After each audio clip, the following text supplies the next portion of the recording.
If you were consistent and stuck with it, okay, assuming your eating was on point and you added in the weight regimen, who's to say where you'd be in another year or so? And I think it's a testament to what folks can do at any age.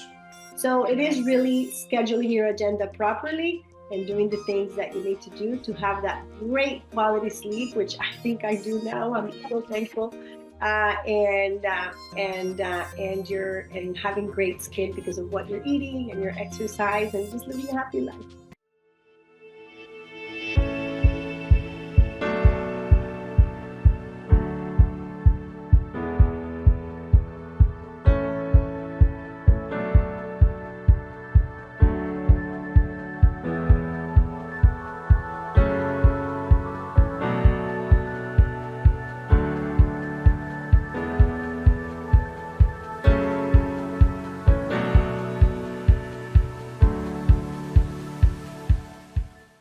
Welcome to Feel Good Share Good's Real Talk. I'm Siobhan Shaw. I'm your hostess with the mostest. Tonight, we are going to be talking about a subject a lot of us really aren't keen on, which is fitness and staying in shape and doing what we have to do every day to stay in top physical condition. The topic, be forever fit. Can we be forever fit? So, Claudia, you are a health and wellness advocate. So, growdailyforlife.com is your website. People can reach you there. Let's start with you for a sec. How are you using fitness to age gracefully? Siobhan, I love when people ask me this question because I actually used to think I was into fitness just because I used to go 3 hours at a time to a gym where I really wasn't doing the workout properly. And so I used to look fit, but I ate terribly and I had terrible, nutrition and just was not doing things right. Then I had my baby. I increased my weight too much. So I went from being size 0 to size 14 in less than a year. And that took a toll in my health. And so now I was the mom of the baby. I was obese, overweight, completely overweight, which I had never been. I have a small body composition really. And now I felt the pain in my knees, the pain. And so I could not even lift my baby. The fact that I had given my body that terrible treatment, not only through, too much exercise with bad nutrition, not enough guidance, and just thinking that I was doing things right at the gym, then becoming really overweight, it actually developed into an autoimmune that did not even allow me to push my baby's stroller or sometimes even pick up the baby. So it was very painful for me.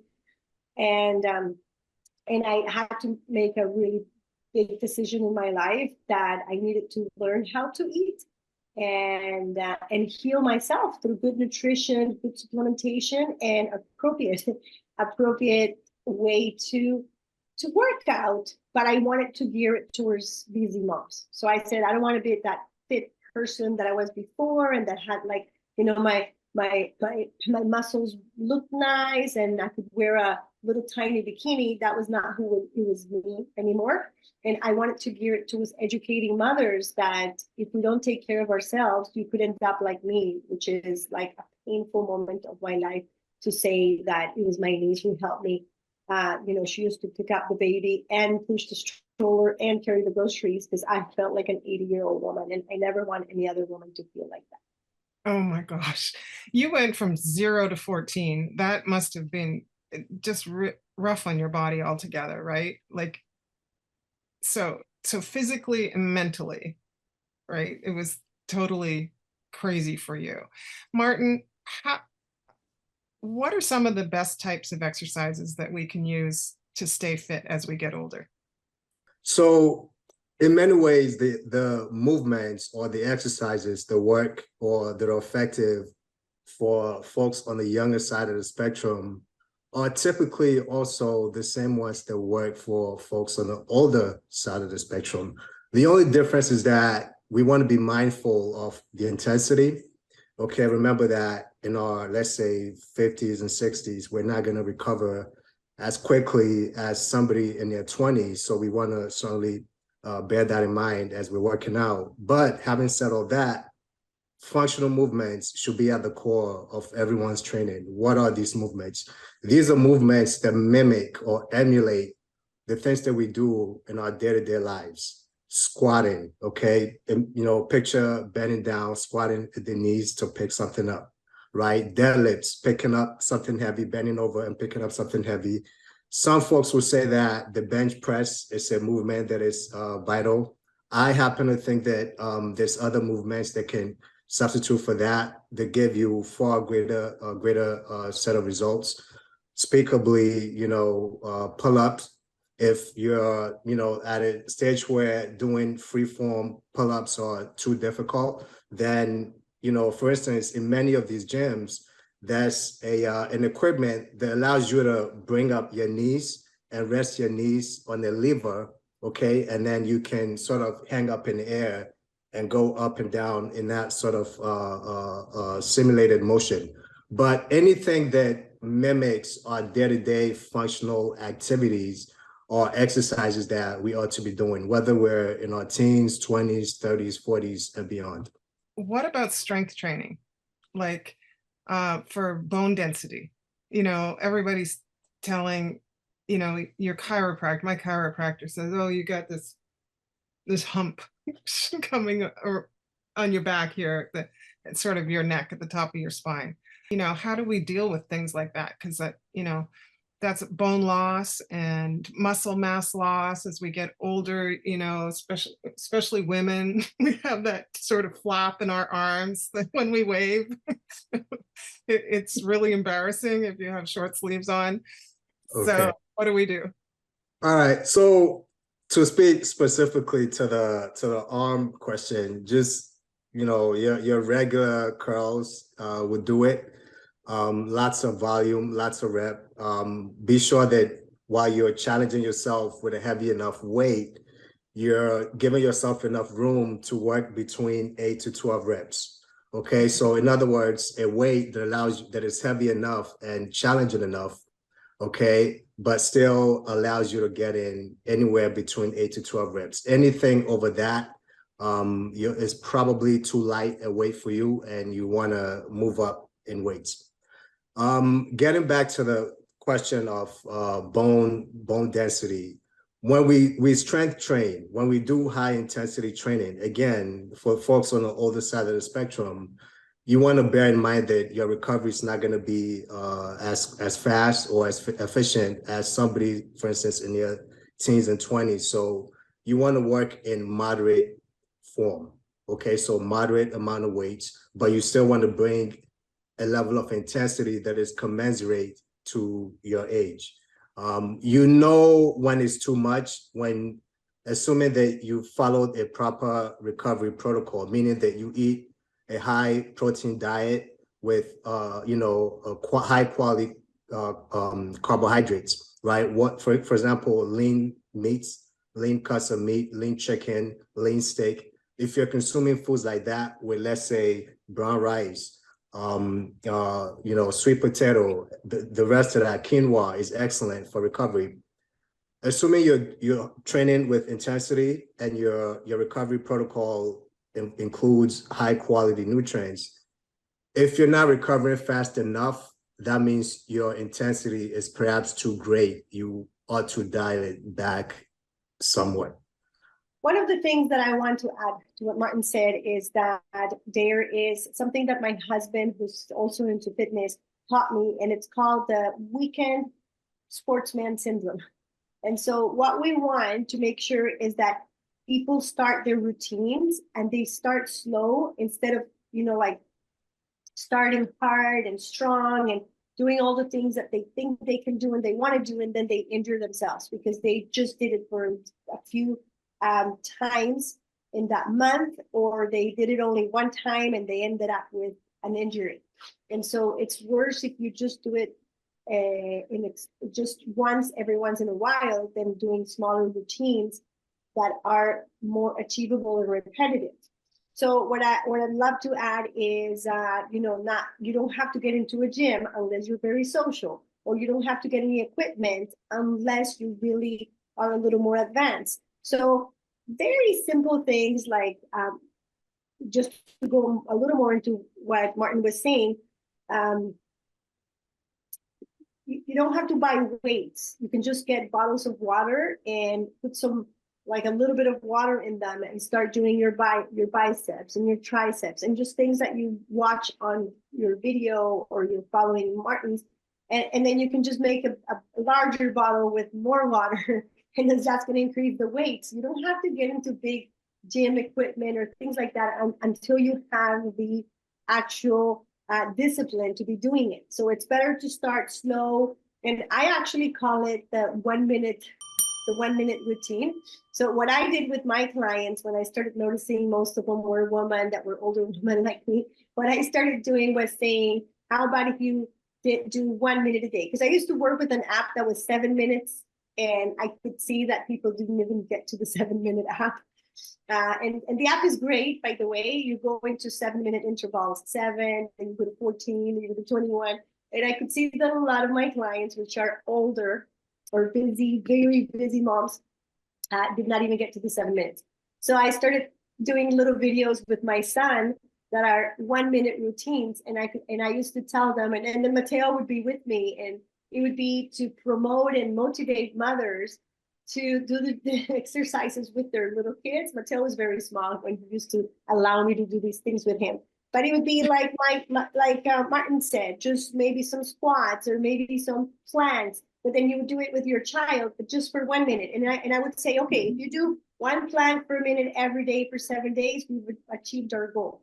And then if they achieve that goal, then I would add another minute exercise. Like, okay, now let's do another minute exercise. And then as they got to, I can do a minute a day, then 2 minutes and 3 minutes. So I started using this technique and incorporating that they could actually do it with their little kids and things like that. So it really is about making it fun, making it easy, and it actually worked with my clients. It was more about, can you get your partner involved into doing things that you both love, or can you get your children? Or, teenagers are harder. Now mine is turning into a teen, so I can't even get them to go bike riding anymore with me. But it really is simplicity, but following up and following consistently, doing those 5 to 6 workouts per week to eventually getting to where we need to, which is 30 or 45. I don't know, Martin was doing a talk on that, I think, the other day, which is 30 minutes is not enough anymore. He did a talk with me on that. It really has to be more than 45 according to the science. And so to be able to get to those 45 minutes a day that we need, we really have to start somewhere. So that's my input on that. Well, yeah, Martin, do we have to do 45 minutes a day of exercise? Does it have to be high cardio? Can it just be strength training? Or just like I work in agriculture, right? So when I'm out in the field and there's food growing going on, there's a lot of heavy lifting and a lot of bending and squats and up and down, but it also, you need to eat more. So I found that I would get stronger, but I wouldn't necessarily get leaner because I was eating so much food to deal with the amount of effort I was putting into 8 hours or something out in the farm, right? Whereas with Growing to Give, I'm a little bit more now, at a desk. And so I've had to, I of course always walked. So I've always been walking, but about a year or two ago, I started doing just floor exercises. I'd get my yoga mat out, and which I hadn't used for years and years and years.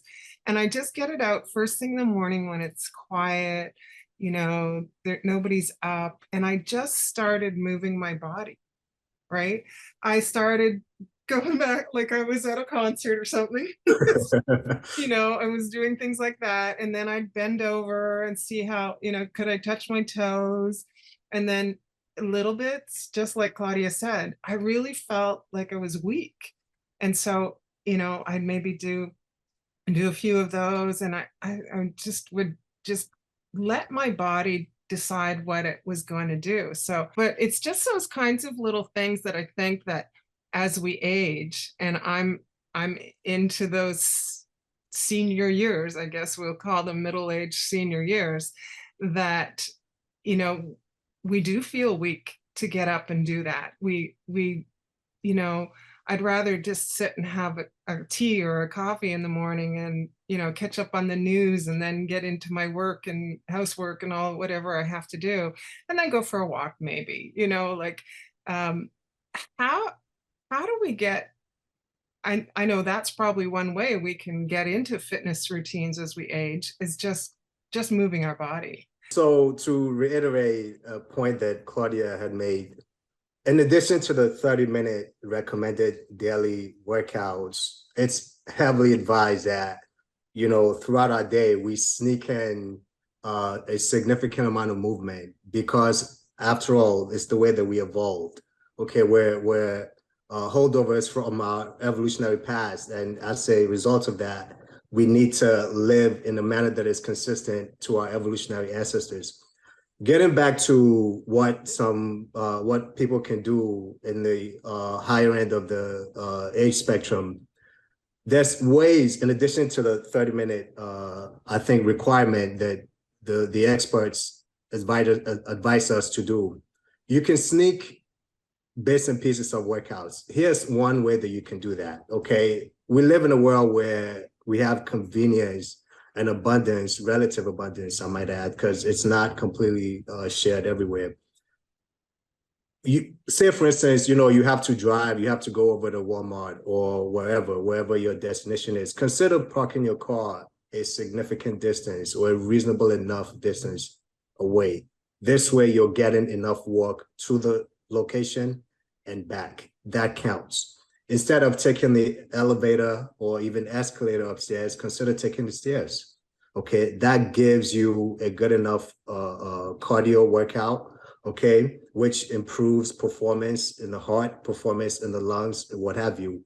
We improve our sleep when we get enough of cardio over the course of the day. One of the things that you mentioned, as somebody who works on a farm, getting down, you know, bending down, getting back up, that emulates the squat and the deadlift. Okay, those are functional movement. The only thing that I would do differently is that if I were you, is I'd be more intentional about bringing in a set of weights.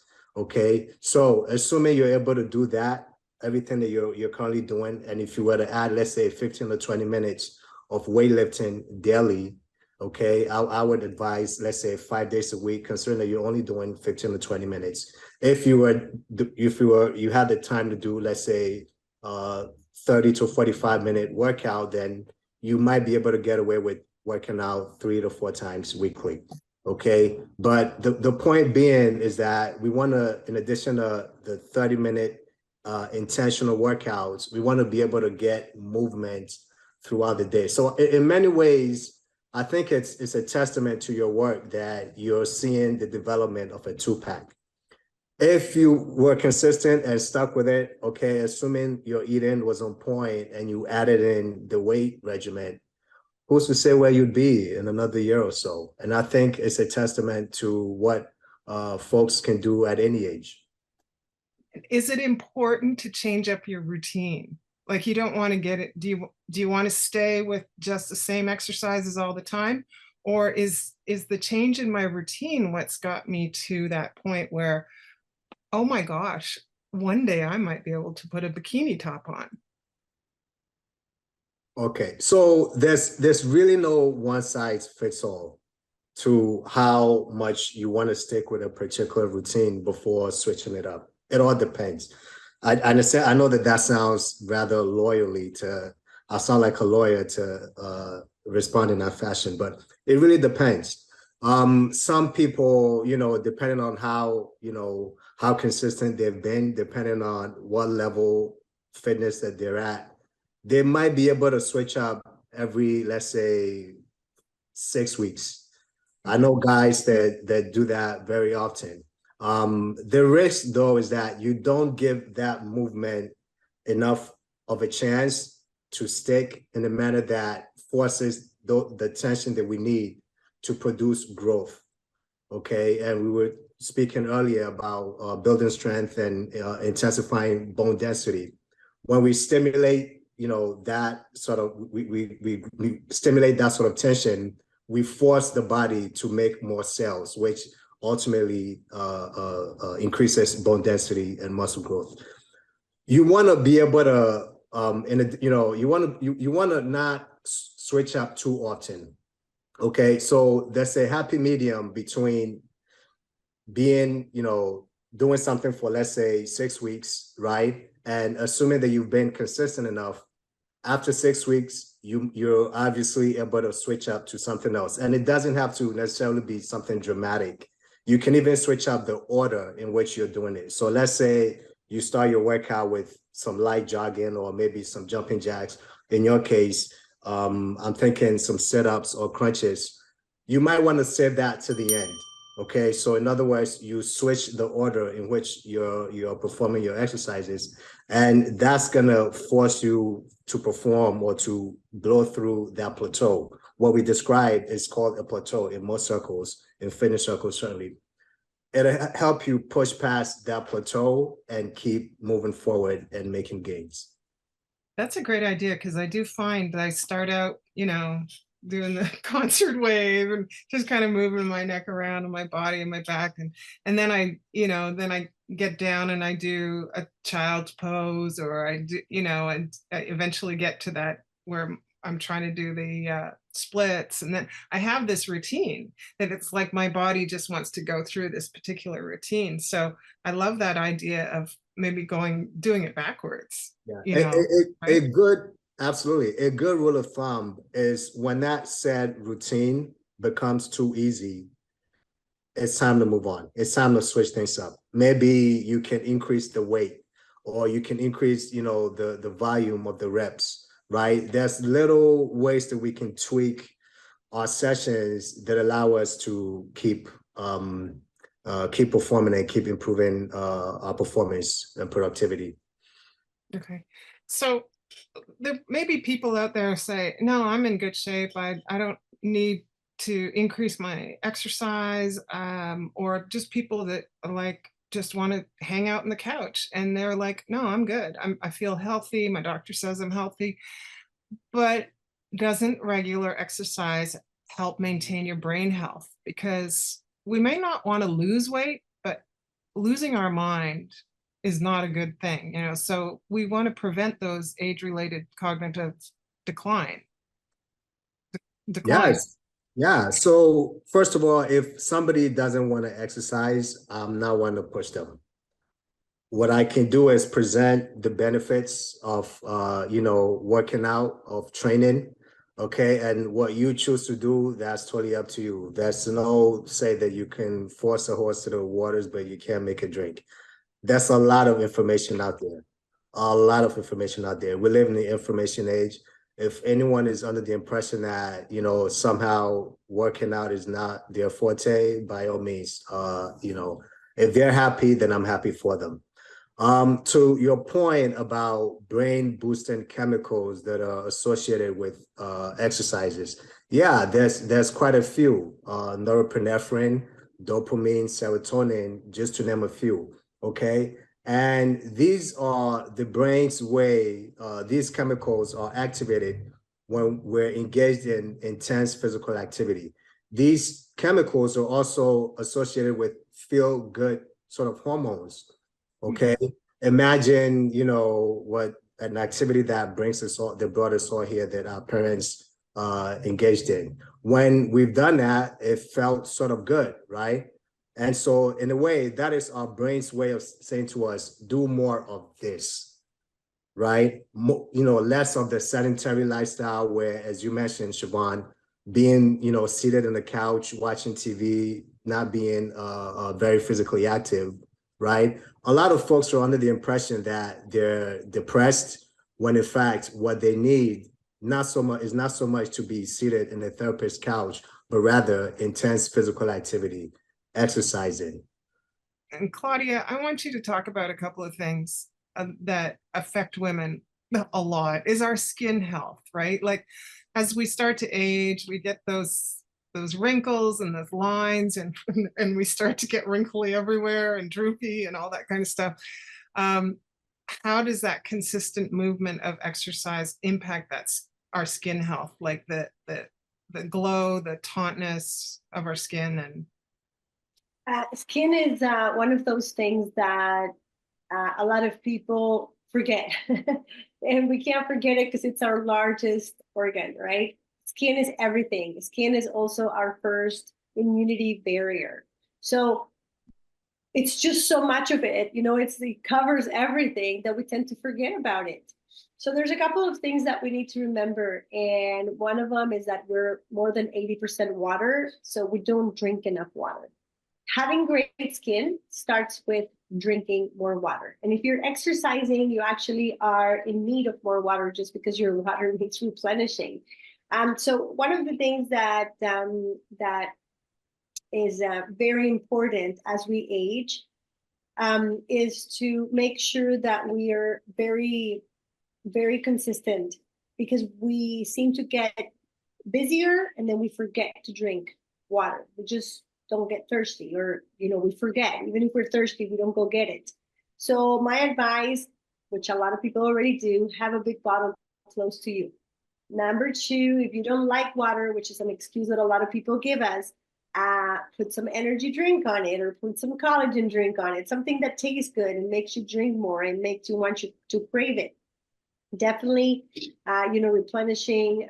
And I have an 84-year-old mom, so I don't speak only for, I'm 52, my mom's 84. So I'm speaking to a wide range of females that simply start, dropping that increment of water, and you're not consistently drinking every 2 to 3. A lot of the times we don't even want to drink because we don't want to go to the washroom because we're so busy at work, or maybe you work at an office and you don't want to be standing up all the time to get fit. It doesn't matter. This is your body's right. Like, you have to drink water.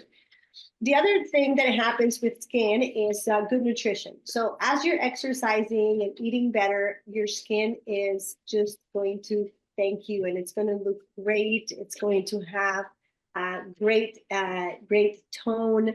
It's going to have just that elasticity is going to be a lot better. And so it really goes one with the other. Once you have good nutrition, good nutrients are going to develop in great skin. The other one is supplementation. Again, collagen is very popular right now.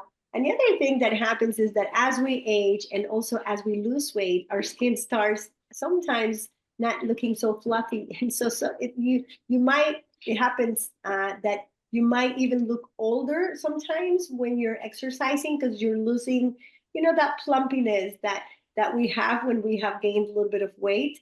So it's just important to have, for me, a lot of your good quality skincare. For me is Aqua, plus a few other items for anti-aging because of my age, and also collagen, which is super important just to keep that. And don't frown. I say the only great ones that you can have are your smile lines. Everything else is like, stop frowning, be happy. Sometimes I don't forget your glasses. I do a lot of this, and even my friend Cointer, she's like, don't do that. And I'm like, okay, just wear your glasses. It's fine.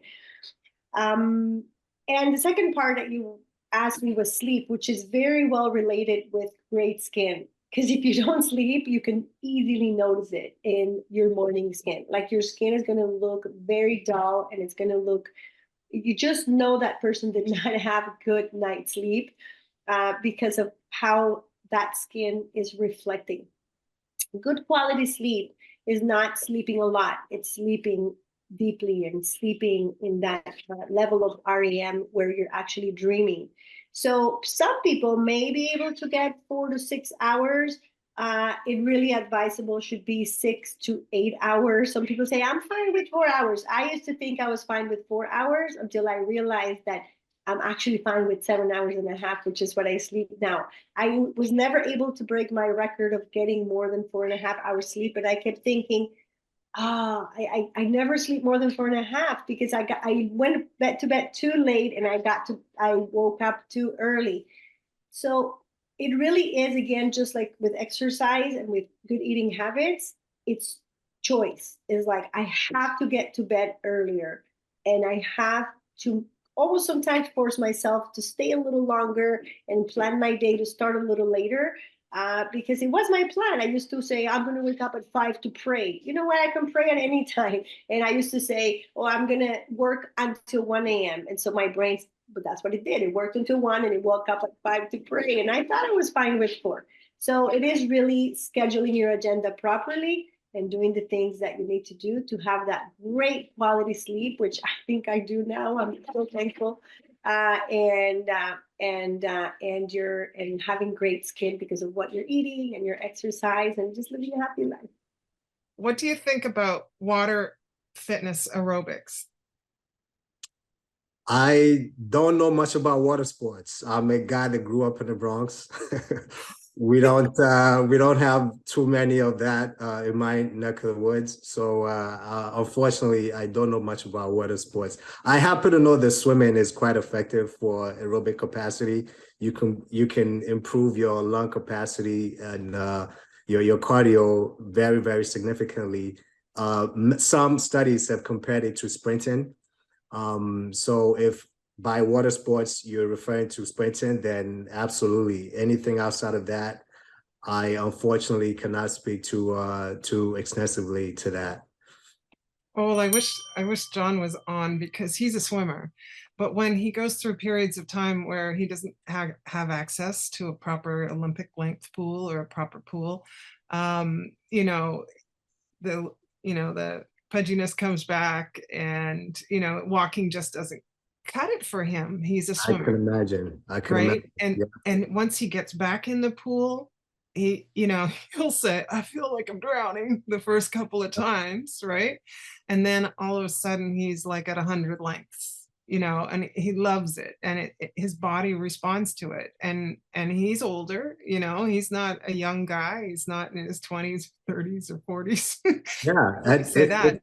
it's effective because it's very easy on the joint. So it's something that, unlike, let's say, sprinting, you can do at any age, right? So yeah, 1000%. Yeah, and he actually now does, he'll get into the shallow end with all the ladies after he's finished his lengths. He does, the crawl and the whatever, I don't know, butterfly, whatever they're called. And then he'll go and he'll move in, and this is to work his legs, because he actually drags his legs when he's swimming. He doesn't, he just kind of, it's all upper body work. So he goes to build his legs. He goes into the shallow area where all the aquasizers are, or the water aerobics are being done. And he walks. He walks in the pool, sort of probably at like mid trunk, waistline. And he says that all the ladies are watching him. And one guy, older guy, goes, "You're doing good, dude." Actually, boxers, a lot of championship fighters, that's one of their ways that they get ready for fight, to improve not only aerobic capacity, but their strength, their leg strength. Let's say they get tired of like doing the same routine over, they might switch it up with swimming and with walking or running under the pool, under the water, and that definitely improves strength in the lower body. And Jesus is saying he used to work out 5 or 6 days a week, but during the pandemic, it's, and during the pandemic it stopped. And I think that was the way it was for everybody. And even my mother-in-law, she was probably in her 80s during the pandemic, mid 80s, but she had been, for maybe since she retired, she got involved in a one of those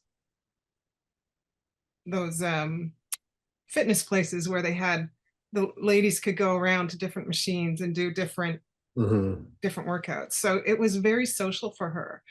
But the pandemic stopped all that. And then her whole like, she wasn't walking anymore. She wasn't doing that. She wasn't social that way. It was a really hard time. And I know it wasn't hard just for her. There was a lot of people in the world that it would have you know, it came to a hard stop, right? And so Jesus was there, he was working working out 5 or 6 days a week, and then like it was just like a tap of water turned off, right?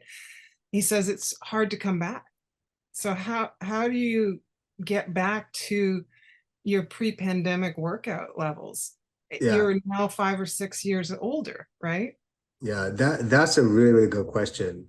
See, there's two kinds of people when it comes to fitness, right? There's the guy that it doesn't matter what circumstance or what situation life throws at him or her, right? They're gonna figure out a way to get it done. I happen to be one of those guys, right? And then there's folks for whom, being active, working out is more of a social event. So I think at some point it's important to know which of these two categories you belong in, right? If you're somebody who, it doesn't matter what the situation is, you're still gonna get your work in, fine, this doesn't apply, right? But if you're someone who needs a social event, some sort of atmosphere around them to be consistent and to bring that level of intensity, join a group. You know what I mean? Like create a group, okay? If not in person, then at least virtually. There's a lot of groups out there virtually on Facebook. I believe that Siobhan, you happen to be part of a nutrition group. You guys can leverage that into a fitness component of that, and that can be a way where like-minded people are coming together and supporting each other. But it's important to know which of those two categories you're in and use that to the best of your advantage. Martin, thank you so much for joining us. Do you have any last minute tips or tricks to share with the audience to get fit and age well, instead of sitting on the couch all day? Yeah, if I may, I think one thing that we've learned, whether that be in experience or the literature, the science, the studies, is that we want to be on the move. And this is a conversation that Claudia and I had the last time I was on her show. And the data showed that, your 30-minute daily was not sufficient, we were falling short. A lot of us have desk jobs, or we're living a lifestyle that has become sort of sedentary. We want to get movements in. There's ways to sneak movements in throughout our day. As I mentioned, you don't have to park your car at the nose of your ultimate destination. Give yourself enough room to walk. Skip the escalator or the elevator. Take the stairs. Okay, some folks, they've invested in a standing desk. That might be something that folks want to consider doing. Walk your pet, walk your dog. Just move. Thank you so much, Martin, for joining us. Claudia, as always, we love you and thank you for jumping in. And this has been Feel Good, Share Good's Real Talk, where we keep it real to heal. Thanks very much, everybody, for joining us. Good night.